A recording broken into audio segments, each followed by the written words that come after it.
Halo teman-teman, selamat datang di Audiobook Indonesia. Hari ini kita akan bahas buku Nothing Changes Until You Do, karya Mike Robbins. Seringkali kita semua merasa risih dengan sesuatu dalam hidup kita. Ada yang gak puas sama berat badan, ada yang soal penghasilan, ada yang soal rasa percaya diri, ada juga yang karena kesalahan masa lalu. Di dalam hati selalu ada suara yang terus-terusan bilang, "Kenapa aku begini? Kenapa ini selalu terjadi padaku? Andai aku bisa berubah." Dari situ mulailah keinginan untuk berubah. Tapi kebanyakan orang mandek di situ, karena mereka mulai proses perubahan dengan marah, benci, dan membenci diri sendiri. Bagian terbaik dari buku ini adalah ide besar dan dalamnya itu begini. Kita nggak bisa berubah sampai kita nerima diri kita sendiri. Kedengarannya aneh. Soalnya kita mikir kalau kita udah nerima diri, buat apa lagi berubah? Nah, itu dia paradoksnya. Artinya, kebenaran yang terasa berlawanan. Dari kecil kita diajarin kalau yang salah itu harus diperbaiki. Tapi nggak pernah diajarin kalau perbaikan itu bukan dengan melawan diri sendiri, tapi dengan memahami diri sendiri. Pas kita benci sama diri sendiri, otak kita langsung masuk mode bertahan hidup. Di situ nggak ada pertumbuhan, cuma pertahanan doang. Misal ada orang yang tiap hari ngaca terus bilang, "Aku nggak berguna, aku nggak punya disiplin, aku nggak bisa ngapa-ngapain." Kenapa sekarang dia pengen berubah? Karena dia benci sama dirinya sendiri. Tapi kebencian itu bukan motivasi, malah jadi beban. Beberapa hari dia bakal coba, terus capek, dan balik lagi ke titik awal. Makanya kita sering bikin resolusi terus gagal. Mulai sekarang aku bakal berubah total. Tapi beberapa minggu kemudian semuanya berantakan karena pondasinya salah. Perubahan sejati dimulai dari berhenti melawan diri sendiri. Saat kita berhenti bertarung sama kenyataan yang sedang kita hadapi. Menerima bukan berarti kamu nyerah. Menerima itu, maksudnya iya, sekarang hidup gue kayak gini. Sekarang gue lagi berdiri di sini. Cuma terima aja gitu. Kayak misalnya seseorang yang sakit tapi nggak mau ngaku kalau dia sakit. Terus gimana bisa sembuh? Nerima penyakit itu bukan lemah, tapi pintar. Tapi kita secara emosional nggak kayak gitu. Kita malah anggap kelemahan kita itu musuh. Males, takut, overthinking, marah. Kita mikir itu masalah kita. Padahal sebenarnya semua itu dulu pernah datang buat melindungin kita. Takut itu dibuat supaya kita bisa menghindar dari bahaya. Overthinking supaya kita nggak salah langkah. Marah supaya kita nggak merasa powerless. Tapi seiring waktu, justru itu. Hal-hal yang kita lawan justru jadi makin dominan, dan kita malah berjuang melawannya. Robbins bilang, apa yang kamu lawan, itu akan bertahan. Semakin kamu lawan, itu malah makin kuat. Saat kamu bilang, aku nggak mau kecemasan, otak justru fokus pada kecemasan itu. Saat kamu bilang, aku harus berhenti dari kebiasaan ini, otak terus mikirin kebiasaan itu. Perlawanan malah ngasih energi ke masalahnya.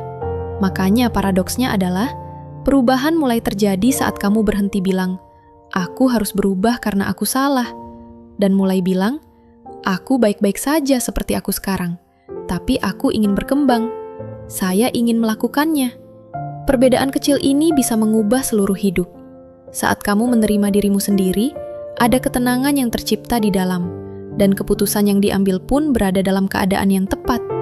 Saat stres, orang cenderung melakukan hal-hal yang membuatnya nyaman, entah itu scrolling ponsel, makan junk food, atau menunda-nunda pekerjaan.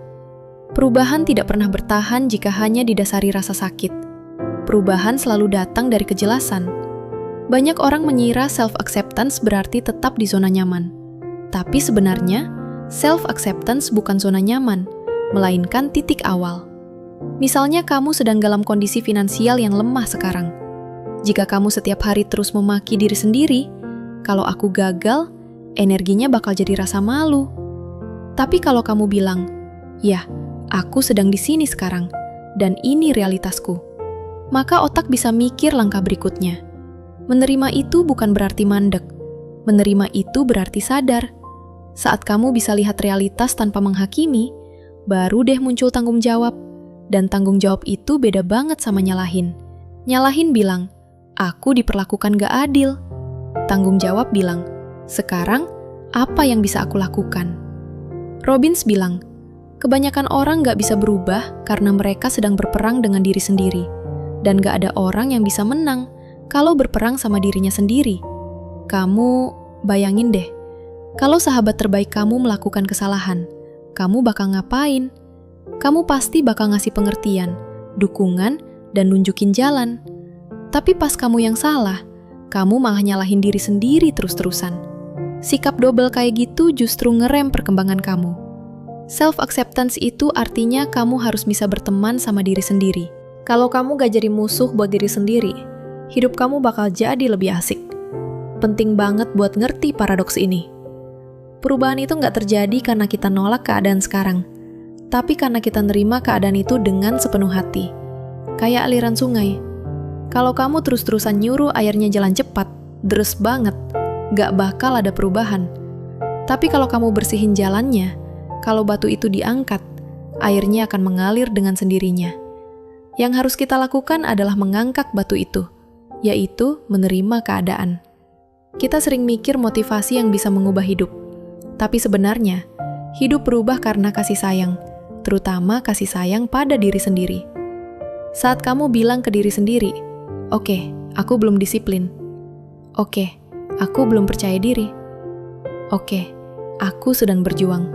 Dan setelah itu, gak nyalahin diri sendiri. Baru deh penyembuhan mulai terjadi. Karena saat kamu menerima diri sendiri tanpa syarat, rasa takut di dalam hilang. Energi jadi bebas. Energi itu berubah. Makanya banyak orang yang berubah setelah sampai titik terendah, karena di situ perlawanan berhenti. Di situ orang bilang, ya sudah, apa adanya aja. Dan dari penerimaan itu, lahir orang yang baru. Ini pesan inti dari buku ini. Kamu gak rusak, kamu belum selesai, dan gak ada yang perlu disalahkan kalau belum selesai. Hidup itu bukan ujian yang nilai-nilainya dipotong. Hidup itu proses yang terus berkembang, belajar, gagal, lalu bangkit lagi. Saat kamu sendiri, kalau kamu menerima diri sendiri, rasa bersalah berkurang, rasa malu juga berkurang. Dan saat dua hal itu berkurang, konsistensi jadi mungkin. Perubahan gak datang dari paksaan, perubahan datang dari aliran, dan aliran itu terbentuk saat kamu berhenti melawan diri sendiri. Jadi, lain kali kalau kamu merasa harus mengubah diri, berhenti sejenak. Tanyakan pada diri sendiri, apakah aku sedang melawan diriku atau mengerti diriku? Karena dari pertarungan gak pernah ada transformasi. Kalau kamu suka rangkuman gratis dari kami, kamu bisa subscribe channel kami, beli membership, atau kamu bisa dukung lewat Kris. Oke, kembali lagi ke ringkasan ya. Transformasi selalu dimulai dari penerimaan. Inilah paradoks perubahan. Hari kamu benar-benar menerima diri sendiri adalah hari kamu berubah. Prosesnya mulai dengan sendirinya. Seringkali hidup kita muter-muter di sekitar satu kalimat ini.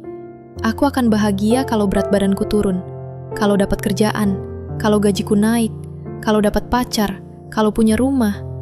Kalimat ini terasa sangat biasa, sampai kita nggak pernah curiga bahwa kalimat itulah pencuri kebahagiaan terbesar kita. Kita pikir itu adalah berpikir positif, mindset yang berorientasi tujuan. Tapi sebenarnya, pemikiran itu justru memutus kita dari masa sekarang. Robin S. menyebut ini, aku akan bahagia ketika, sebagai kesalahan logika masa depan, yaitu sebuah kesalahan mental di mana kita terus menunda kebahagiaan ke masa depan. Kita sering mikir kalau kebahagiaan itu kayak tujuan yang baru bisa kita capai dan senyum setelah sampai sana. Sejak kecil, kita udah dibiasain kayak gitu. Selesaikan dulu sekolah baru boleh bahagia. Dapat kerja baru boleh bahagia. Dapat promosi, nikah, punya anak, pensiun, di setiap tahap kebahagiaan selalu mundur terus. Kita jadi kayak duduk di ruang tunggu seumur hidup. Mikir kalau hidup yang sebenarnya baru mulai nanti. Tapi hari itu nggak pernah datang. Soalnya tiap keinginan terpenuhi, otak langsung bikin syarat baru. Dapat kerja mikir gaji masih kurang. Gaji naik mikir posisi masih kecil. Begitu dapat posisi, rasanya waktu sudah nggak ada. Kebahagiaan itu selalu satu langkah di depan. Kayak horizon, Semakin didekati malah makin menjauh. Itulah ilusi terbesar. Kita mikir kalau semua masalah selesai, baru kita bakal bahagia. Tapi kenyataannya masalah nggak pernah habis. Mereka cuma ganti bentuk aja. Masalah waktu jadi mahasiswa beda, waktu kerja beda lagi, setelah nikah beda, setelah jadi orang tua juga beda. Kalau aturan bahagia itu harus hidup tanpa masalah, berarti kebahagiaan gak akan pernah kita dapetin. Robin bilang jelas, kebahagiaan itu bukan hadiah untuk kesempurnaan. Kebahagiaan gak datang setelah kita jadi sempurna, tapi dipilih di tengah kehidupan yang gak sempurna. Tapi otak kita mikirnya kebalik. Kita bilang, nanti kalau aku sudah percaya diri, aku bakal bahagia. Padahal kenyataannya, rasa percaya diri itu seringnya muncul karena kita bahagia, bukan karena kita sudah memenuhi syarat buat bahagia. Kita bilang, nanti kalau aku punya semuanya, aku bakal tenang. Tapi ketenangan itu nggak datang dari luar, itu skill dari dalam diri. Sebenarnya pikiran, aku bakal bahagia nanti, itu kayak menunda-nunda secara emosional. Sama kayak kita sering nunda kerjaan ke besok, kita juga suka nunda bahagia ke masa depan. Dan yang paling menyedihkan adalah, masa depan nggak pernah jadi masa sekarang. Begitu dia datang, dia juga bukan sekarang, tapi nanti. Kita korbankan hidup hari ini untuk sebuah besok yang mungkin gak pernah datang. Banyak orang bilang, sekarang lagi berjuang, nanti baru nikmatin. Tapi lama-lama kebiasaan hidup susah itu jadi biasa. Terus pas nyaman datang, otak malah merasa bersalah buat seneng-seneng. Kita lupa kalau kebahagiaan itu bukan suatu kejadian khusus, itu adalah sebuah keadaan. Robbins bilang, kebahagiaan itu bukan sesuatu yang kamu temukan, itu sesuatu yang kamu latih. Maksudnya, bahagia itu bukan kayak lotre, yang kalau dapet ya oke, nggak dapet ya enggak. Ini keputusan sehari-hari. Penting banget buat paham kalau kebahagiaan itu nggak datang dari keadaan, tapi dari cara kita menafsirkan keadaan itu. Dalam satu situasi yang sama, bisa ada dua orang yang berbeda. Satu merasa sengsara, yang lain merasa bersyukur. Saat hujan, ada yang bilang, "Duh, semuanya jadi berantakan." Ada juga yang bilang, "Bagus nih, adem." Situasinya sama, tapi pengalamannya beda. Kebahagiaan kita nggak tergantung sama apa yang kita punya, tapi tergantung sama apa yang kita fokuskan. Kalau kita bilang, "Aku bakal bahagia kalau aku punya ini," berarti kita ngelatih otak kita buat gak bahagia sekarang. Lama-lama kebahagiaan jadi terasa asing. Kita sering mikir kalau hidup sekarang ini cuma tempat nunggu-nunggu. Kayak ini bukan hidup yang sebenarnya. Hidup yang asli katanya baru mulai di masa depan. Tapi sebenarnya simpel banget. Momen yang sekarang ini adalah hidup itu sendiri. Masa lalu cuma jadi kenangan. Masa depan cuma bayangan. Realita itu cuma ada di saat ini. Dan kalau kamu nggak bisa bahagia di saat ini, kamu juga nggak bakal bisa bahagia di masa depan. Karena saat masa depan datang, itu juga akan jadi saat ini. Robin Sharma bilang sesuatu yang keren. Kalau kamu nggak tahu cara bahagia selama perjalanan, kamu nggak akan pernah bahagia saat sampai di tujuan. Karena tujuan itu bukan tempat ajaib yang tiba-tiba bikin kamu bahagia. Pikiran harus berubah. Kebiasaan yang sama, pola pikir yang sama, perbandingan yang sama, akan tetap terbawa kemanapun kamu pergi. Banyak orang pikir kalau stres udah hilang, baru deh mereka bakal bahagia. Tapi stres itu nggak hilang, yang bisa dilakukan cuma ngatur cara ngadepinnya. Bahagia itu bukan hidup tanpa stres, tapi kemampuan buat tetap senyum meskipun ada stres. Juga benar bahwa bahagia itu bukan berarti positif palsu. Bukan berarti nggak akan ada rasa sakit, nggak akan ada perjuangan, atau kamu nggak akan pernah sedih. Sedih itu bagian dari pengalaman manusia. Tapi terus terjebak dalam kesedihan itu jadi pilihan. Bahagia bukan berarti ketawa terus-terusan, tapi ngerti bahwa hidup, apapun kondisinya, tetap harus dijalani. Aku hidup untuk bisa merasakan dia. Saat kita menaruh kebahagiaan di masa depan, kita malah melewatkan momen-momen kecil bahagia di saat ini. Teh pagi, suara orang terdekat, lagu yang terdengar di jalan, ketenangan malam. Kita terlalu sibuk mikirin besok bakal lebih baik, sampai lupa kalau hari ini sudah baik. Robbins bilang, rasa syukur itu jalan pintas menuju kebahagiaan. Kalau kita fokus pada apa yang gak kita punya, yang kita lihat cuma kekurangan. Tapi kalau kita fokus pada apa yang kita punya, kita bakal merasa cukup. Seseorang bisa punya jutaan tapi tetap gelisah. Orang lain punya sedikit tapi tidur dengan tenang. Perbedaannya bukan di situasi, tapi di persepsi. Aku akan bahagia kalau pikiran itu bikin kita jadi korban, karena kita serahin kunci kebahagiaan kita ke tangan kejadian luar. Dapat kerjaan, bos bakal bikin kita senang. Dapat pasangan, dia yang bakal bikin kita bahagia. Sukses, masyarakat yang bakal senang sama kita. Tapi kebahagiaan yang datang dari izin orang lain itu selalu nggak stabil. Robin Sharma ngingetin kita, kebahagiaan itu urusan dari dalam diri sendiri. Selama kamu nggak ambil tanggung jawab bahwa kebahagiaan itu tanggung jawabmu, nggak ada pencapaian apapun yang bisa kasih kamu kebahagiaan permanen. Hari ini bahagia artinya kamu rela ninggalin target-targetmu. Nggak gitu. Goal itu penting, pertumbuhan itu penting, ambisi itu nggak salah. Yang salah adalah mikir kalau kebahagiaan bakal datang setelah mencapai pertumbuhan. Pertumbuhan dan kebahagiaan bisa berjalan bareng. Kamu bisa kerja keras sekaligus tetap bahagia. Kamu juga bisa ngerasa bersyukur saat lagi berjuang. Kamu bisa merasa cukup walau belum sempurna. Kebebasan sejati mulai dari situ. Pas kamu berhenti bilang, aku bakal bahagia kalau sudah, terus mulai bilang, aku bakal latihan buat bahagia hari ini. Hari itu juga hidup terasa lebih ringan, karena kebahagiaan itu bukan garis finish yang kalau disentuh langsung selesai lombanya. Kebahagiaan itu justru ada di jalan. Di latar belakang ada musik yang terus berjalan. Kalau kamu mau, bisa dengerin di setiap langkah.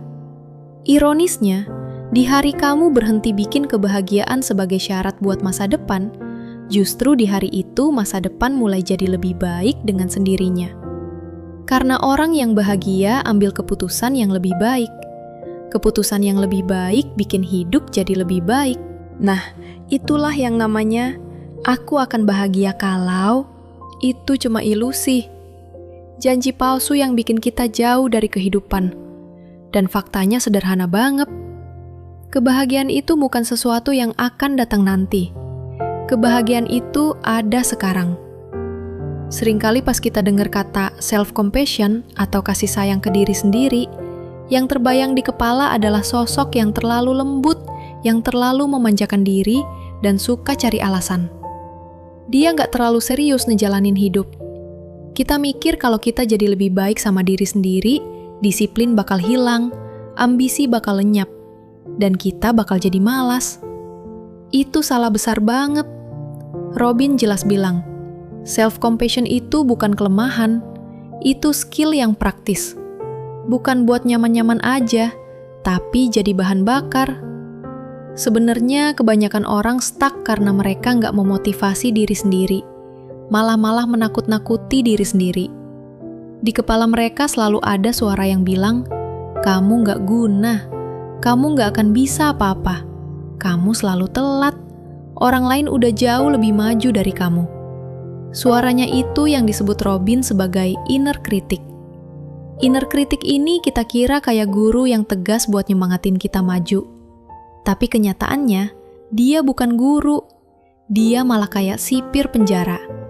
Dia gak ngajarin kedisiplinan, tapi malah bikin kita ketakutan. Dan hidup yang dijalani karena ketakutan gak akan jauh kemana-mana. Kalau kamu terus-terusan nyinyirin diri sendiri, otak kamu bakal masuk mode ancaman. Di situ kreativitas langsung mati. Keberanian buat ambil risiko hilang, dan fokus cuma ke satu hal. Jangan salah. Tapi pertumbuhan itu nggak datang dari nggak pernah salah. Pertumbuhan datang dari salah dan bangkit lagi. Sekarang coba pikirin, kalau setiap salah, kalau ada orang teriak bilang kamu gagal, kamu malah jadi takut buat coba lagi. Nah, Ini yang sering dilakukan inner critic kita setiap hari. Kita mikir self-criticism itu bikin kita kuat. Tapi riset bilang, self-criticism bukan motivasi, malah bikin kita lumpuh. Sebaliknya, Robbins ngenalin konsep baru, inner ally. Inner ally itu suara yang bilang, iya kamu salah, tapi bukan berarti kamu salah terus. Hari ini nggak bagus, tapi kamu lagi belajar. Kamu pelan-pelan maju, tapi nggak berhenti. Suara itu nggak bikin kamu nyaman, tapi bikin kamu merasa aman. Dan rasa aman itu penting banget. Ketika manusia cuma berani ambil risiko kalau dia merasa aman secara emosional. Baru deh dia keluar dari zona nyaman, baru deh dia benar-benar berkembang. Tanpa rasa aman, pertumbuhan itu mustahil. Makanya anak belajar jalan, dia jatuh berkali-kali, tapi orang tua nggak pernah ngeremehin dia. Mereka bilang, nggak apa-apa, coba lagi. Kalau tiap kali jatuh anak dimarahi, kenapa kamu jatuh? Dia pasti bakal berhenti jalan. Sekarang coba deh pikir, dengan kasih sayang yang sama kayak kita lihat bayi baru lahir, kenapa kita nggak bisa kasih itu ke diri sendiri? Robbins bilang, perlakukan diri kamu kayak bayi baru lahir dan sahabat terbaik kamu. Kalau sahabat terbaik kamu gagal, apa kamu bakal bilang ke dia? Kamu nggak berguna? Enggak kan? Kamu bakal bilang, nggak apa-apa, lain kali kita coba lebih baik. Tapi waktu hal yang sama terjadi sama diri kita sendiri, kita malah mulai nyiksa diri sendiri secara emosional. Itu bukan self-compassion, itu self-violence. Self-compassion itu bukan berarti kamu membenarkan kesalahanmu. Artinya kamu harus mengakui kesalahan itu. Tapi jangan hukum diri sendiri. Karena hukuman gak bikin kita berubah. Pemahaman yang bikin berubah. Robbins bilang, inner critic itu nyedot energi kamu. Pikiran terus-terusan dipenuhi rasa bersalah, malu, dan perbandingan, jadi otak kita capek. Akhirnya kita gak punya tenaga buat bertindak. Orang bilang aku gak punya motivasi. Sebenarnya motivasi itu gak pernah habis. Itu yang disebut inner critic. Saat kamu terus berperang sama diri sendiri, setengah energi kamu habis buat bertarung. Gak ada yang tersisa buat berkembang. Sebaliknya, inner love kasih energi. Saat kamu bilang ke diri sendiri, aku gak sempurna tapi tulus. Aku gak cepet tapi konsisten. Otak jadi rileks dan pikiran yang rileks malah lebih fokus. Ini sisi praktis dari self-compassion. Ini bukan kemewahan emosional. Ini alat buat performa. Atlet top, pengusaha sukses, dan orang-orang hebat. Para performer nggak pernah kejam sama diri mereka sendiri. Mereka jujur, bukan kasar. Kejujuran bilang, aku salah. Kekasaran bilang, kamu yang salah. Dua hal ini beda banget. Self-compassion nggak bikin kamu lemah atau tergantung sama orang lain. Pas hidup menjatuhin kamu, self-compassion yang bikin kamu bangkit lagi. Tanpa compassion, orang bisa burn out atau malah jadi gampang down. Banyak yang kelihatan keras dari luar, tapi sebenarnya hatinya hancur. Di luar disiplin, di dalam ada ketakutan. Dan ketakutan gak bisa terus-terusan jadi bahan bakar. Robbins bilang, kesuksesan yang bertahan lama datangnya bukan dari rasa malu, tapi dari rasa aman. Kalau aku tahu aku gagal, aku gak bakal kehilangan diri sendiri. Makanya kamu berani pasang target besar. Self-compassion itu akar dari percaya diri. Karena percaya diri itu bukan berarti aku gak akan pernah jatuh. Percaya diri itu berarti kalau jatuh, aku bisa bangkit lagi.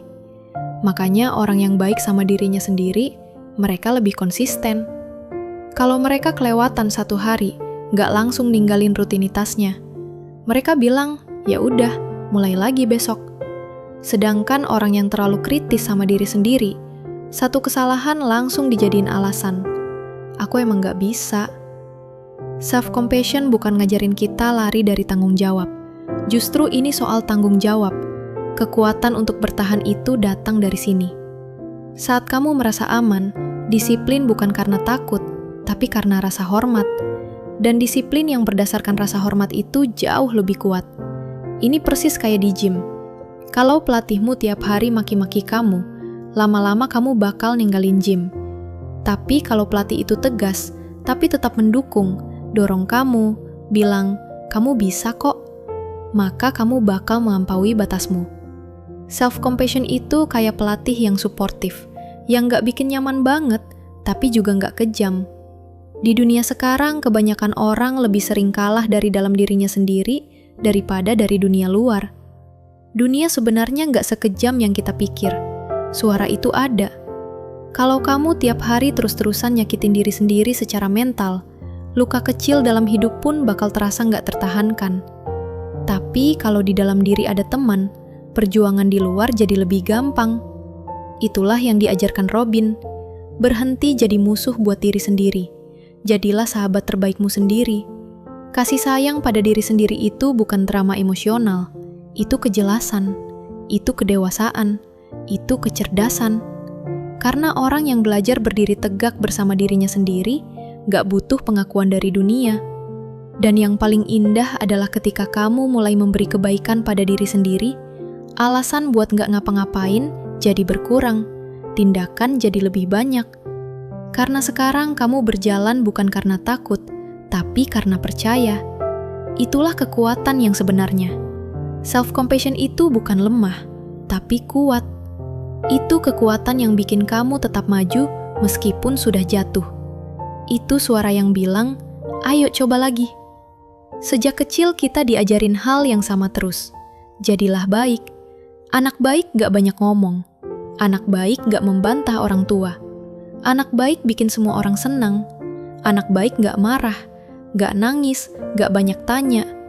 Lama-lama jadi baik itu bukan cuma kepribadian kita, tapi jadi strategi bertahan hidup kita.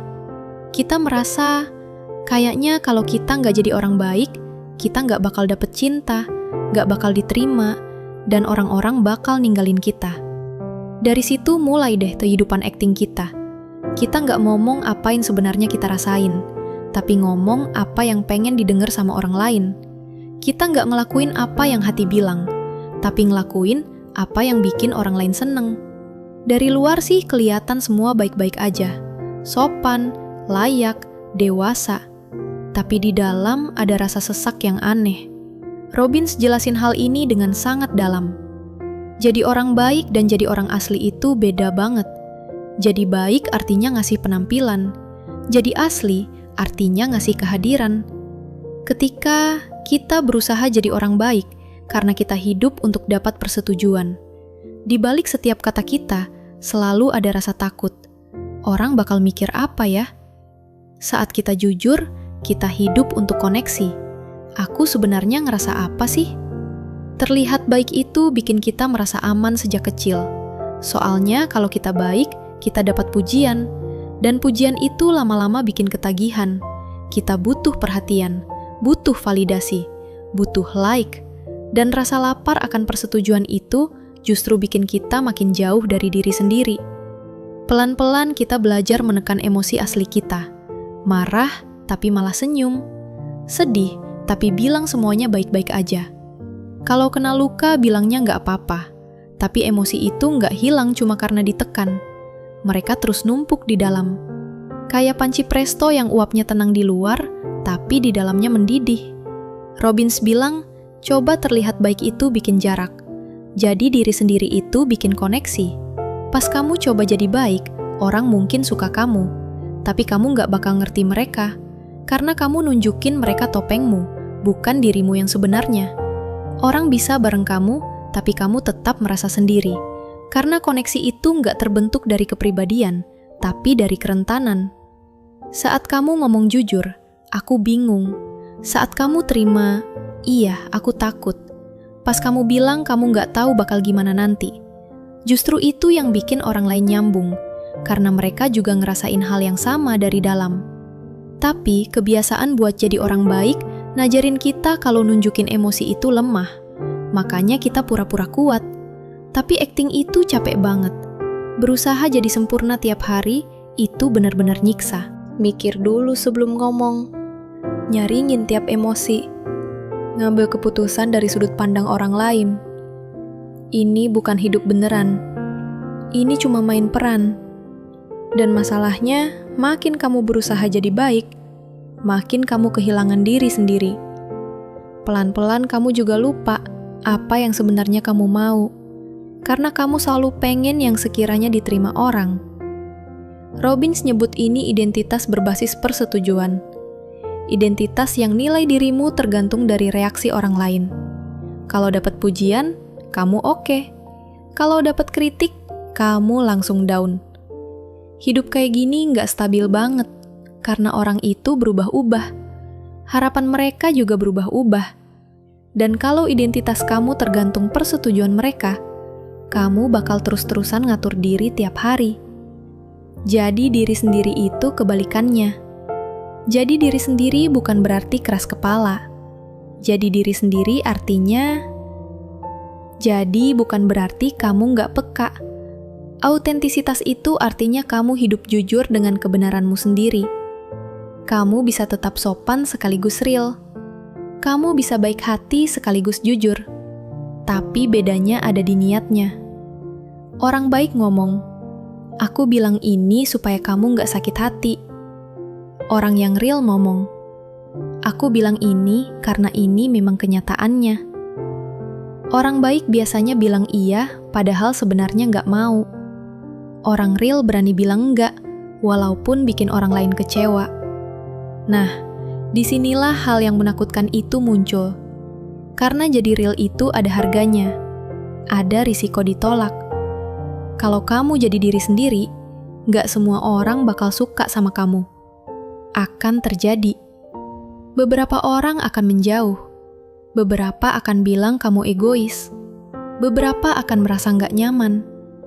Tapi yang tetap di sana, mereka nggak cinta topengmu, tapi cinta kejujuranmu. Dan itu yang namanya koneksi asli. Robbins bilang, rasa kebersamaan itu bukan dari ikut-ikutan, tapi dari jadi diri sendiri. Ikut-ikutan itu artinya ngecilin diri sendiri. Menerima diri, itu artinya nerima siapa kita sebenarnya. Kalau kita terus berusaha jadi baik banget, kita jadi takut sama konflik. Kita mikir kalau nggak setuju berarti hubungan kita terancam. Tapi sebenarnya, tanpa kejujuran, hubungan itu cuma kosong doang. Kamu bisa bikin orang lain bahagia, tapi nggak bisa deket banget. Keaslian yang bikin kedekatan itu terbangun. Pas kamu berhenti nyembunyiin perasaan, baru deh ada keintiman emosional. Dan keintiman itu cuma datang kalau kamu berani nunjukin diri kamu yang nggak sempurna. Kita sering mikir, kalau orang tahu siapa kita sebenarnya, mereka bakal ninggalin kita. Tapi kenyataannya malah kebalik. Orang yang cuma nempel sama versi baik kamu, itu sebenarnya nggak benar-benar nempel sama kamu. Mereka nempel sama penampilan kamu, bukan kamu aslinya. Robbins bilang gitu. Berhenti deh jadi aktor demi cinta. Cinta itu nggak didapetin dari penampilan. Cinta itu didapetin dari kehadiran. Keaslian bikin kamu.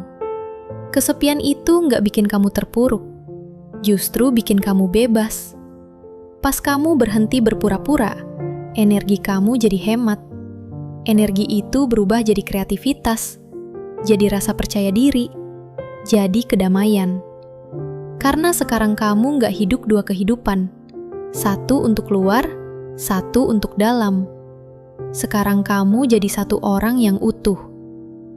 Kebiasaan buat jadi baik itu bikin kita terhindar dari konflik, tapi juga kadang nahan kita buat berkembang.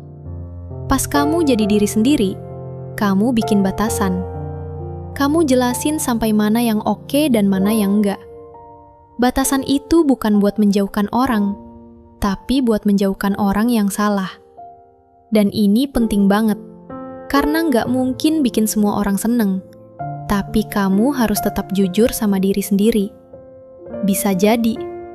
Robin nggak bilang buat melanggar aturan atau melawan dunia. Dia cuma bilang, berhenti nyakitin diri sendiri cuma demi diterima.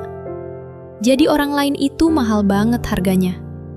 Pas kamu milih jadi diri sendiri, awalnya pasti takut. Tapi lama-lama kepercayaan diri datang. Karena sekarang kamu tahu, mau ada siapapun di sampingmu, kamu tetap punya dirimu sendiri. Dan itulah kedewasaan sejati. Jadi baik bikin kamu diterima. Jadi asli bikin kamu nggak terlupakan. Orang nggak nyambung sama kesempurnaan. Orang nyambung sama kebenaran. Dan kebenaran itu berantakan. Nggak sempurna, tapi hidup. Akhirnya Robin cuma bilang, ini yang mau diingetin. Jangan cuma coba jadi baik, tapi jadilah asli. Soalnya orang bisa deket cuma karena kamu kelihatan baik. Tapi hati nyambung itu karena kamu jujur. Dan koneksi itu terjadi saat topengnya lepas. Sering banget dalam hidup ada titik di mana seseorang capek banget. Udah usaha keras, udah kerja mati-matian. Terus ada suara dari dalam bilang, udah, berhenti aja. Tapi di situ muncul kebingungan besar. Apakah berhenti itu artinya kalah? Apakah melepaskan itu tanda kelemahan? Apakah menyerah berarti gagal? Robbins ngejelasin kebingungan itu. Dia bilang, menyerah dan melepaskan gak sama. Meskipun resignasi dan surrender kelihatannya mirip. Tapi energi di dalamnya beda banget. Resignasi bilang, sekarang gak ada yang bisa dilakukan. Surrender bilang, aku bakal usaha sekuat tenaga, tapi hasilnya gak bisa aku kontrol. Di resignasi, orang berhenti. Di surrender, orang terus jalan. Itu bedanya paling besar. Pas orang masuk ke resignasi, harapannya mati. Dia berhenti berusaha, karena mikir nasib udah ditentukan. Tubuhnya mungkin masih jalan, tapi hatinya udah nyerah. Dia bilang, ini bukan kapasitasku. Begitulah selalu terjadi. Beberapa orang memang gak pernah berhasil. Bukan cuma soal kata-kata. Ini bukan soal menyerah secara batin, tapi malah mati rasa dari dalam. Tapi menyerah itu justru kebalikannya. Dalam menyerah, seseorang melepaskan keterikatan pada hasil, bukan pada usaha. Dia tetap action, tapi nggak terikat sama hasil. Dia bilang, aku bakal kasih 100%. Tapi dia nggak ngasih asumsi kalau semuanya ada dalam kontrolku. Itu namanya kedewasaan. Kebanyakan kita menderita dalam hidup karena kita ngotot ngejar hasil. Kita pengen segala sesuatu berjalan sesuai keinginan kita. Waktu harus sesuai jadwal kita. Orang harus berubah sesuai kita. Hidup harus sesuai kita. Harapan harus terpenuhi. Tapi kenyataannya, realita nggak pernah tanda tangan kontrak sama harapan. Rasa pengen ngontrol ini malah bikin kita terjebak dari dalam. Kita pengen hasil dari segala hal udah ditentuin dari awal. Kalau aku ngelakuin ini, harusnya begini. Dan kalau nggak sesuai, muncul deh frustrasi, marah, sama cemas. Robbins bilang, kebutuhan buat ngontrol itu akar dari penderitaan. Kita nganggep kontrol itu kayak rasa aman. Kita mikir, kalau semuanya ada di tangan kita bakal aman. Tapi kenyataannya, kontrol berlebihan justru bikin cemas. Karena hidup itu nggak bisa diprediksi. Kamu seberapapun, buat aja rencana. Tapi ingat, ada hal-hal yang nggak bisa kamu kontrol.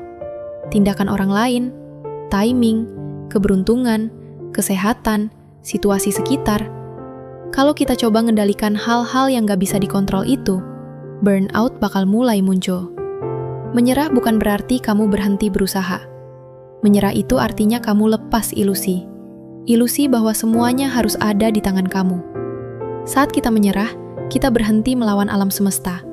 Dan begitu pertarungan itu berhenti, energi jadi bebas. Ini paradoksnya. Saat kamu melepaskan kontrol, kendali justru datang dengan sendirinya, karena energi kamu nggak terbuang buat melawan. Terjadi perbedaan yang jelas antara resignasi dan menyerah. Resignasi bikin energi turun, menyerah bikin energi selaras. Resignasi terasa berat, menyerah terasa ringan. Resignasi bikin badan capek, menyerah bikin pikiran tenang. Banyak orang bingung antara resignasi dan menyerah, karena keduanya sama-sama melepaskan. Tapi pertanyaan sebenarnya, kamu melepaskan apa? Di resignasi, kamu melepaskan harapan. Di menyerah, kamu melepaskan ego. Ego bilang semuanya harus sesuai keinginanku. Menyerah bilang, aku akan berikan yang terbaik, sisanya biar hidup yang tentukan. Pikiran kayak gini gak bikin orang jadi lemah, malah bikin kuat. Karena saat kamu berhenti memaksakan hal yang di luar kendalimu, kamu jadi punya energi penuh untuk fokus pada hal-hal yang benar-benar bisa kamu pengaruhi. Sekarang kegagalan bukan lagi identitas kamu. Kalau hasilnya gak keluar, kamu gak langsung nyerah. Kamu bilang, aku sudah berusaha dengan jujur, dan itu yang bikin hati damai. Robbins bilang, menyerah itu adalah tindakan iman. Bukan iman buta, tapi iman yang cerdas. Keyakinan bahwa hidup gak datang buat menghukum kamu, tapi buat ngajarin kamu. Saat kamu menyerah, kamu hadir di saat ini. Kontrol biasanya ada di masa depan. Kalau begitu, menyerah itu menang di saat ini. Sekarang, apa yang bisa aku lakukan? Dan orang yang hidup di saat ini, itu yang paling kuat. Seringkali kita malah berperang sama diri sendiri daripada sama hidup. Kita terus berenang melawan arus. Air ingin membawa kita maju, tapi kita malah ngotot bergerak ke arah yang berlawanan. Kelelahan bukan datang dari airnya, tapi dari perlawanan kita. Menyerah artinya ikut arus mengalir. Kamu bisa menentukan arah, tapi gelombangnya bukan milikmu. Saat kamu menyerah, keputusan diambil bukan karena takut, tapi karena jelas. Karena otak gak lagi terbebani tekanan hasil. Begitu tekanan hilang, performa jadi meningkat. Makanya banyak orang malah panik sebelum ujian dan jadi gagal, padahal saat latihan mereka jago. Bedanya bukan di skill, tapi di tekanan. Menyerah itu menghilangkan tekanan. Kamu bekerja dengan penuh intensitas, tapi tanpa keputusasaan. Dan keputusasaan adalah musuh terbesar kesuksesan. Penyerahan bilang usaha itu nggak ada artinya. Menyerah bilang, usaha itu tugas saya, hasil bukan urusan saya. Pikiran ini bikin seseorang jadi tenang sekaligus produktif. Saat kamu nggak terobsesi dengan hasil, perhatianmu fokus ke proses. Dan kalau prosesnya benar, hasilnya biasanya juga lebih baik. Robbins menyebut ini sebagai fisika spiritual kehidupan. Saat kamu memaksakan sesuatu, hidup malah melepas. Jadi teman-teman, itu tadi ringkasan buku kita hari ini. Gimana menurut kalian? Jangan lupa tulis di kolom komentar buku apa yang ingin kamu dengar, akan aku ringkas di video selanjutnya. Terima kasih sudah mendengarkan, dan sampai jumpa di buku berikutnya. Tetap belajar, tetap bertumbuh.